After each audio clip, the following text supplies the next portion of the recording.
Hello students, welcome back to our channel GJU chemistry. इस lecture में हम chemical bonding के एक इम्पॉर्टेंट टॉपिक को समझेंगे, टाइप्स ऑफ केमिकल बॉन्ड्स। आज हम 3 इम्पॉर्टेंट बॉन्ड्स के बारे में पढ़ेंगे। First ionic bond, second covalent bond और थर्ड कोऑर्डिनेट बॉन्ड। ये कॉन्सेप्ट्स केमिस्ट्री के फाउंडेशन टॉपिक्स हैं और BSc एग्जाम्स में भी काफ़ी इम्पॉर्टेंट होते हैं। सबसे पहले ये समझना जरूरी है कि एटम्स बॉन्ड बनाते क्यों हैं। एटम्स नेचुरली स्टेबल होना चाहते हैं। स्टेबिलिटी अचीव करने के लिए एटम्स एक दूसरे के साथ कंबाइन करते हैं और केमिकल बॉन्ड्स फॉर्म करते हैं। बॉन्ड फॉर्मेशन का मेन रीज़न होता है complete outer shell, lower energy state और stable electronic configuration. Chemical bond के बारे में डिटेल में जानने के लिए आप हमारी सीरीज़ का फर्स्ट लेक्चर देखने के लिए आई बटन पर क्लिक करें। अब हम पहला टाइप देखते हैं, आयोनिक बॉन्ड। आयोनिक बॉन्ड तब बनता है जब एक एटम अपना इलेक्ट्रॉन लूज करता है और दूसरा एटम उस इलेक्ट्रॉन को एक्सेप्ट करता है। ये बॉन्ड जनरली मेटल और नॉन मेटल के बीच में फॉर्म होता है। एग्जाम्पल के लिए सोडियम क्लोराइड यानी NaCl को लेते हैं।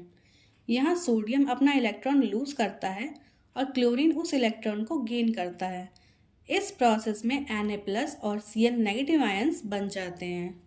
अब हम आयनिक कंपाउंड से कुछ इंपॉर्टेंट प्रॉपर्टीज देखते हैं। आयनिक कंपाउंड्स में पॉजिटिव और नेगेटिव आयंस के बीच एक स्ट्रॉन्ग इलेक्ट्रोस्टैटिक अट्रैक्शन फोर्स होता है।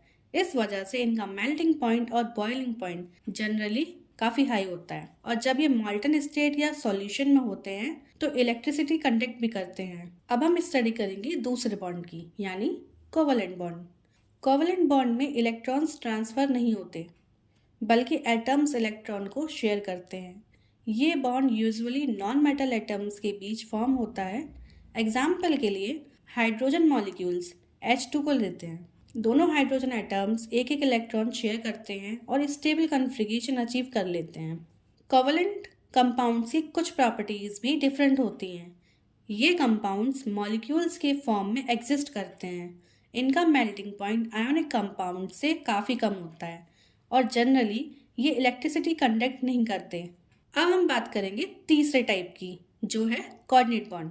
कोऑर्डिनेट बॉन्ड कोवलेंट बॉन्ड का स्पेशल टाइप होता है। इस बॉन्ड में इलेक्ट्रॉन पेयर दोनों एटम्स मिलकर शेयर करते हैं, लेकिन दोनों इलेक्ट्रॉन्स एक ही एटम प्रोवाइड करते हैं। इसी वजह से इसे डेटिव बॉन्ड भी कहा जाता है। इसका एक common example ammonium ion NH4+ ion है।